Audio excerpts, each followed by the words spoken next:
Hey guys, Sam here, and welcome to another edition of Sam Talks. For today, I want to talk about a topic that has been discussed on YouTube before, sometimes by usual content creators, other times by multi-skilled people like Emmy Richu and more. The topic is childhood crushes.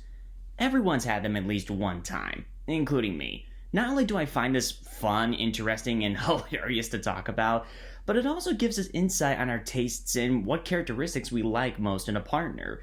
Sometimes our interests change, other times they stick with us. So I'm going to share a few of them with you today. Now, here's a few things to keep in mind. One, this isn't a top 5 or top 10 list. This is just me spouting off as many childhood crushes as I can.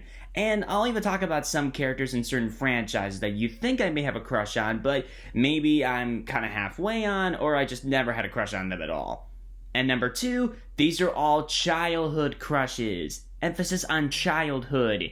Meaning some of these characters, who are underage, are characters I don't have a crush on anymore. Fictional and non-fictional. Don't get it twisted.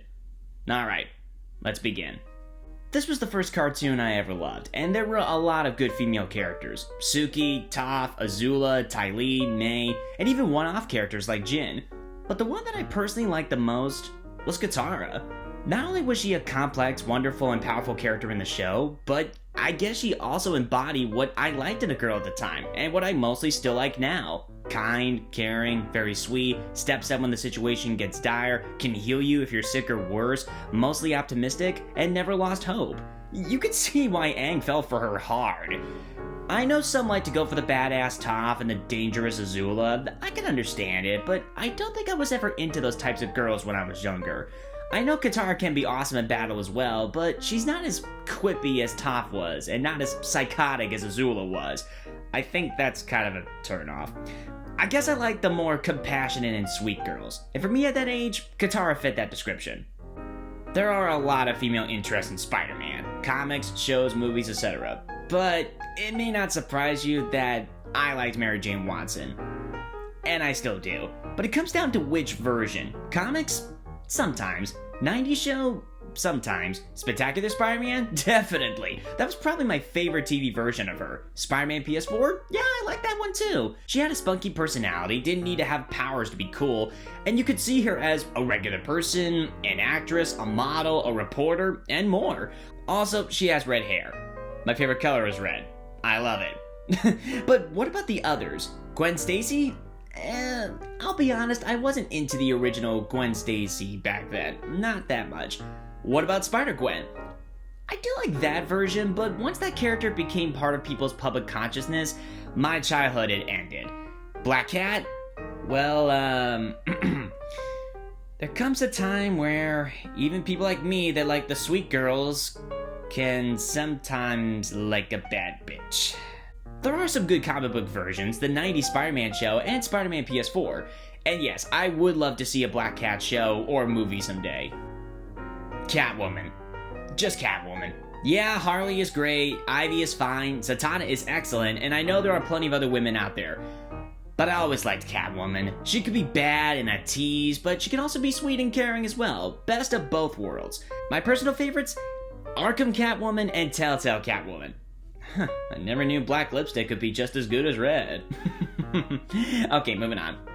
I grew up with the Total Drama series, and there were a lot of girls people liked. You have your Gwen fans, Heather fans, Courtney fans, Lindsay fans, even Izzy fans. And as the series went along, there were others that people liked too. Zoe, Jo, and Jasmine. But for me, out of all the women in the series, the one I liked the most while growing up was Bridget. I think out of all of them, she was the most pleasant and normal to me. She was athletic, a surfer girl, competitive, a little klutzy, but also kind, sweet, cared about others, helped others in need, never let grudges get in the way of true friendships for too long, and she was simply my personal favorite. Gwen? I thought she was cool, but I wasn't attracted to her. Heather? No. In fact, I used to hate her with a passion as a kid. Lindsay? Nah, I don't think I did. Courtney? I found her to be too annoying. She reminded me of my brothers. That's not a good thing. Izzy? Nope. She's too crazy. Zoe? I liked her, and she had red hair as well. She was probably my second favorite. Jo? Nope. Jasmine? she was my third favorite. She was also unique and one of the reasons why I managed to watch Pacatow Island from beginning to end.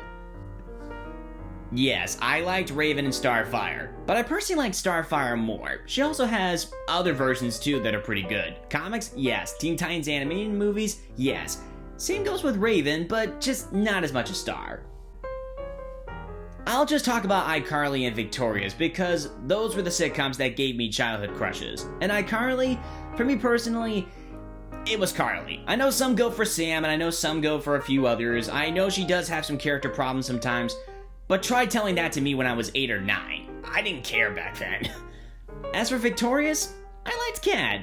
Again, I guess I'm into the cute characters more. She could be dumb, but I think that's what made her cuter back then to me. And yes, I do think Ariana Grande, I think that's how you say it, in real life is beautiful. I won't deny that. And yes, she had red hair.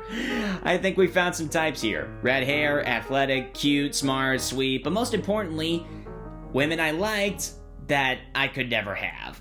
That's been mostly my love life. There have been a few girlfriends here and there, but they didn't last.